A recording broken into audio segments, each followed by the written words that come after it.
Proclamation.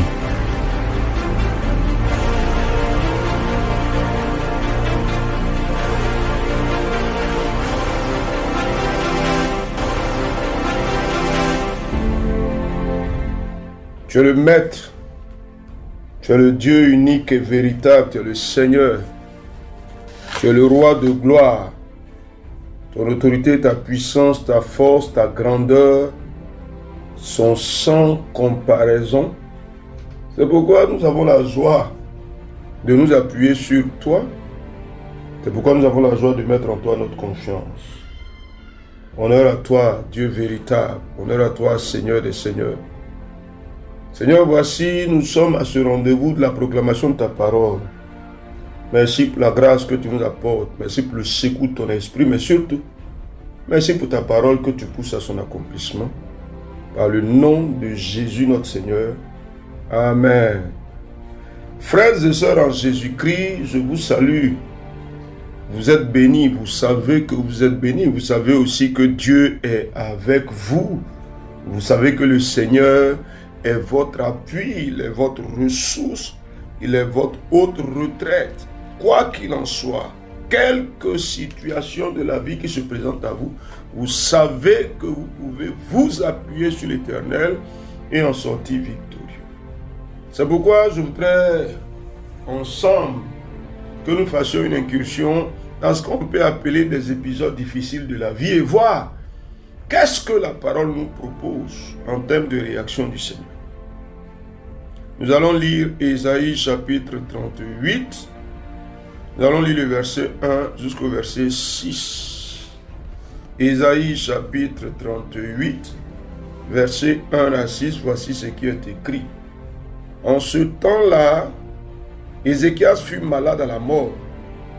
Le prophète Ésaïe, fils d'Amoth, vint auprès de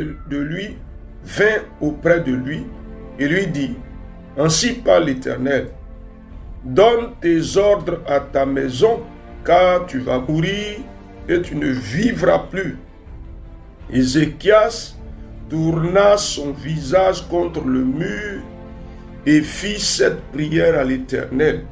« Ô Éternel, souviens-toi que j'ai marché devant ta face avec fidélité et intégrité de cœur, et que j'ai fait ce qui est bien à tes yeux. » Et Ézéchias répandit d'abondantes larmes. Puis, la parole de l'Éternel fut adressée à Ésaïe en ces mots. Va, et dis à Ézéchias, ainsi parle l'Éternel, le Dieu de David ton père. J'ai entendu ta prière, j'ai vu tes larmes. Voici, j'ajouterai à tes jours 15 années. Je te délivrerai, toi et cette ville, de la main du roi d'Assyrie. Je protégerai cette ville. Amen.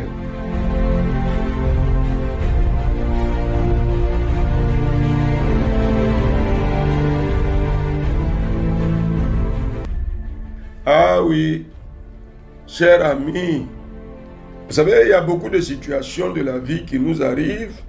Souvent, notre attitude rend un contre-témoignage. Alors là, nous entrons dans une situation extrême. Dieu prend un décret contre Ézéchias et Dieu lui fait annoncer par le prophète qu'il va mourir.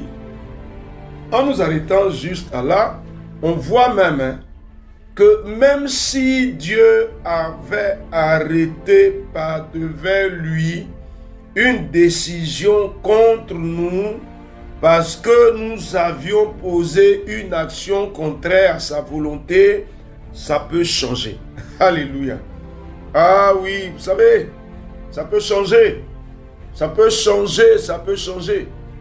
Mais ensuite, Dieu prend la peine de venir avertir Ézéchias parce que effectivement Dieu voudrait pouvoir changer de décision. Sinon Dieu ne lui aurait pas dit. Alléluia. Je veux rassurer quelqu'un. Est-ce que tu peux dire avec moi, je suis rassuré, que l'Éternel peut revenir sur la décision la plus extrême qu'il aura prise contre moi. Ah, je le crois et je le confesse au nom de Jésus-Christ. Cher ami, tu es héritier de la mort et de la résurrection de Jésus-Christ. Il y a quelque chose pour toi. C'est pas comme si ta vie n'avait aucune importance aux yeux de Dieu. C'est pas comme si Dieu ne faisait aucun cas de toi. Ah, cher ami, il dit même que si vos péchés sont comme du cramoisi, je les rendrai blancs comme la neige. Dis avec moi, ça peut changer. Je le crois, ça peut changer. Cher ami, regarde ce que tu considères comme des situations extrêmes. Regarde ce que tu considères comme des problèmes difficiles de ta vie. Là où tu as l'impression que Dieu ne veut pas réagir. Ah, et que tu déclares maintenant que ça peut changer. Je le crois. Vas-y, cher ami. Ah, on est seulement au point d'entrée. Hein. Ça peut changer, je le crois. Parce que mon Dieu est grand et bon. Sa bonté est infinie. Ah, Seigneur, je crois, à cause de Jésus-Christ, éternel, les décisions extrêmes, ça peut changer. Les situations difficiles, ça peut changer. Alléluia. Ah, cher ami, est-ce que tu te rassures? Est-ce que tu te rassures? Ah, je ne sais pas. Qu'est-ce que tu vis? Qu'est-ce que tu as traversé? Je ne sais pas à quel point de conclusion tu es arrivé. Mais dis avec moi, l'Éternel fait changer les décisions. Ah, il les fait changer au nom de Jésus-Christ. À plus forte raison, si c'est un homme qui a pris une décision contre toi, si Dieu même qui prend une décision, il peut la changer, quand dira-t-on des hommes qui prennent des décisions contre nous? Cher ami, y a-t-il une décision qu'on a prise contre toi qui te fait beaucoup de tort, qui te fait beaucoup de difficultés? Ah oui, cher ami, déclare quelque chose. Au nom de Jésus-Christ, ça change et ça change. Vas-y, s'il te plaît. Peut-être dans ton travail, peut-être même que c'est à tort qu'on t'a accusé, peut-être même, et on a pris une décision contre toi, de te licencier peut-être. On est sur le point d'exécuter cette décision. Est-ce que tu peux déclarer au nom de Jésus-Christ, l'Éternel fait changer les décisions en ma faveur? Je le déclare maintenant. Cher ami, dis quelque chose. Si tu as une décision que tu connais, qui a été prise contre toi, déclare que l'Éternel fait changer cette mauvaise décision. Elle change ou bien elle ne change pas? Cher ami, dis-moi quelque chose. L'Éternel est-il puissant, oui ou non? Si lui-même, le décret qu'il a pris, il peut le faire changer. Ce qu'un homme aura décidé contre toi, ça peut changer ou bien ça ne change pas. Déclare quelque chose au nom de Jésus-Christ. Ah, Seigneur mon Dieu. Ah oui. Oh, j'aime la parole du Seigneur. J'aime l'action du Saint-Esprit. Alléluia. La deuxième chose ici, c'est que Dieu qui prend soin d'informer Ézéchias lui donne le temps de réagir. Ah oui, cher ami, ça me plaît. Parce que quand Dieu a décidé, il aurait pu exécuter automatiquement la décision. Mais il donne à Ézéchias le temps de réagir. Alors, cher ami, ça veut dire quoi? Ça veut dire que toi aussi, tu as le temps de réagir. Mais quelle sera ta réaction?